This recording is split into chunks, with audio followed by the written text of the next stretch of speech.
Let me bring in now Kimberly Kitching, Labor Senator for Victoria. Thanks for joining us, Kimberly. You wanted Scott Morrison to pledge net zero by 2050, so Labor would have to be happy with that, wouldn't they? And be glad that he went there and bowed to all this nonsense. Well, I think this is a serious global issue, and it's good that the Australian Prime Minister went. Obviously, Vladimir Putin and Xi Jinping did not attend. I think it's good that we were there, good to exchange views with other countries.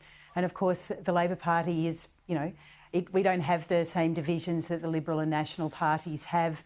There's a lot of division in the government on this matter. I mean, you've got very modern Liberals to the climate deniers in the National Party. And I think, there's a lot of division there, and that's obviously a problem. You know that Australia's sticking to its 2030 emissions reductions target. Labor went with a 45% emissions reductions target at the last election. Will you stick with that, or will you up it to 50% by 2030?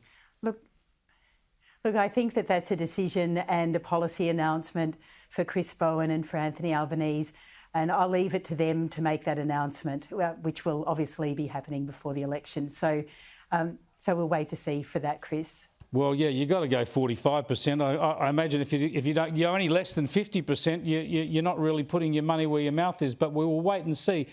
Surely, when it came to the French ambassador today, this was a disgraceful bit of diplomacy from France. There's no way known they should get their ambassador to get up in our country and say those things about this country. Look, I didn't see all of Jean-Pierre Thébault's address to the National Press Club. I think that, obviously what we want is good relations with France, but I think we needed the capability, so we were, AUKUS isn't just about subs, but I think that that's, the first cab off the rank. But on AUKUS, we're in a partnership with our oldest alliance partner, the US, obviously also with the UK. We have a very long history, and we're obviously also in the Commonwealth group of countries. But I think that, look, we do want good relations with France. They have a presence in the Pacific. They have soldiers, particularly on Réunion. They have territory here. I think that they understand the strategic competition that we find ourselves in. Yeah, but Labor's done the right thing. You've supported the new subs deal with the UK and the US. You've done the right thing there. So obviously France was going to be upset by that. But we get this sort of thing from former Prime Minister Malcolm Turnbull, settling scores, I think. Well, it's quite clear that Emmanuel Macron is justified in complaining about Morrison's conduct. I mean, Scott Morrison elaborately deceived the French. And he doesn't pretend that he didn't.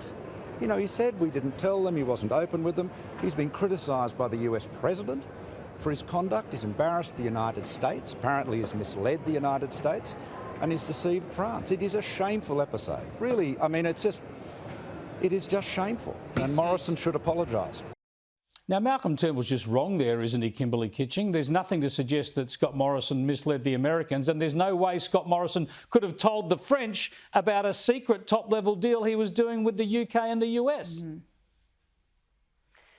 Look, I don't pretend to know Malcolm Turnbull very well at all. I mean, I think, Chris, you worked with him, so you will have much more of an insight than I have. I'm saying he's wrong in that claim. I want to know whether you agree that he's wrong. Yeah, and I think that probably there could have been better leader-to-leader dialogue. It looks like that text message wasn't sent, much before the announcement was made.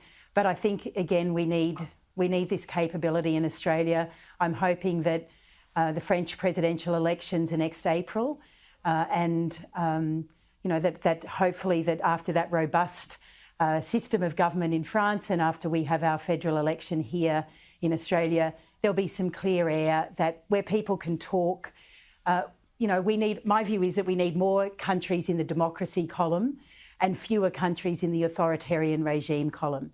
France is a democracy, and in fact, some might say that France is really, the bedrock of modern democratic tradition. We need France in this region, and we need French cultural power in Africa as well. We need the French to pull their head in. China is in Africa as well. We need the French to pull their head in and stop slamming Australia. I think that, the French ambassador's address, I'll go back and watch all of that later. Okay. But we are just about... I think, yeah, look, I do think that we are going to need to work on the relationship, yes. Thanks very much for joining us, Senator. Senator Kimberly Kitching. Thank you. There. Thanks, I Chris. think the French need to do the work on this relationship now, send their ambassador out in our country to talk like that. That is a step too far. We don't have anything to be ashamed of.